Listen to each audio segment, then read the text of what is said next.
السلام علیکم ورحمۃ اللہ وبرکاتہ۔ آج ہم قصص النبیین کا سبق نمبر 24 پڑھیں گے۔ پلیز آپ سبق پڑھنے سے پہلے ہمارے چینل کو سبسکرائب، ویڈیو کو لائک اور کومنٹ ضرور کر دیجیے۔ سبق شروع کرتے ہیں۔ بسم اللہ الرحمن الرحیم۔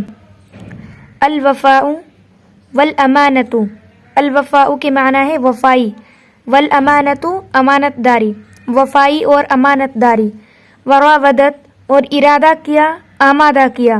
امراۃ بیوی نے، امراۃ العزیز عزیز مصر کی بیوی نے آمادہ کیا۔ یوسف یوسف علیہ السلام کو، علی الخیانتی خیانت پر۔ عزیز مصر کی بیوی نے یوسف علیہ السلام کو خیانت پر آمادہ کیا۔ ولیکن لیکن یوسف ابا لیکن یوسف علیہ السلام نے انکار کر دیا۔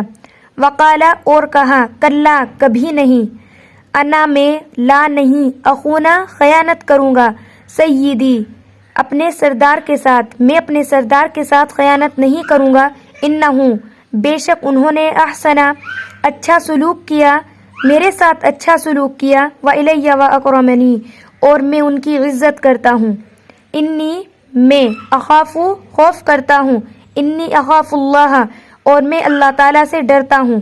وغضبت الامراۃ غصہ ہوئی، امراۃ بیوی، العزیزی عزیز مصر کی بیوی غصہ ہوئی، وشکت اور شکایت کی، الی زوجہا اپنے شوہر کو شکایت کی۔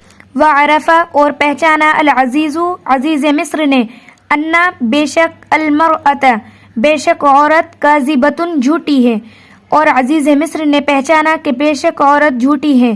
وعرف اور پہچانا، ان یوسف بے شک یوسف علیہ السلام، امین سچے ہیں، اور پہچانا کہ بے شک یوسف علیہ السلام سچے ہیں۔ فقالا کہا، لزوجہ اپنی بیوی سے، انی کنت من الخاطئین خاطئین خطا کاروں، بے شک تم خطا کاروں میں سے ہو۔ وعرف یوسف اور یوسف علیہ السلام پہچانے جاتے تھے، فی میں، مصر میں، بجمالہ ان کی خوبصورتی کی وجہ سے، یوسف علیہ السلام مصر میں ان کی خوبصورتی کی وجہ سے پہچانے جاتے تھے۔ وَإِذَا رَآهُ دیکھنا، احد کوئی ایک، کالا اور جب ان کو کوئی ایک دیکھتا تو کہتا، ماں نہیں، ھذا یہ، بشرن انسان، انا بے شک، ھذا یہ انسان نہیں ہے، بے شک یہ تو، الا ملک کریم بے شک یہ تو معزز فرشتہ ہے۔ واشتد غضب المرأتی واشتد بڑھ گیا، غضب غصہ، المرأتی بے شک عورت کا غصہ بڑھ گیا، مطلب عزیز مصر کی بیوی کا غصہ بڑھ گیا۔ وقالت لیوسف انہوں نے یوسف علیہ السلام سے کہا، بیوی نے یوسف علیہ السلام سے کہا، اذن تذهبوا الى السجن جیل، اب تو تمہیں جیل جانا ہوگا۔ قال یوسف یوسف علیہ السلام نے کہا، السجن احب الی مجھے جیل پسند ہے۔ وبعد ایام چند دنوں کے بعد، رأى دیکھا، العزیز عزیز مصر نے دیکھا، غور و فکر کیا، ان یرسل اور یوسف علیہ السلام کو بھیج دیا، الی السجن جیل کی طرف۔ چند دنوں کے بعد عزیز مصر نے غور کیا اور یوسف علیہ السلام کو جیل کی طرف بھیج دیا۔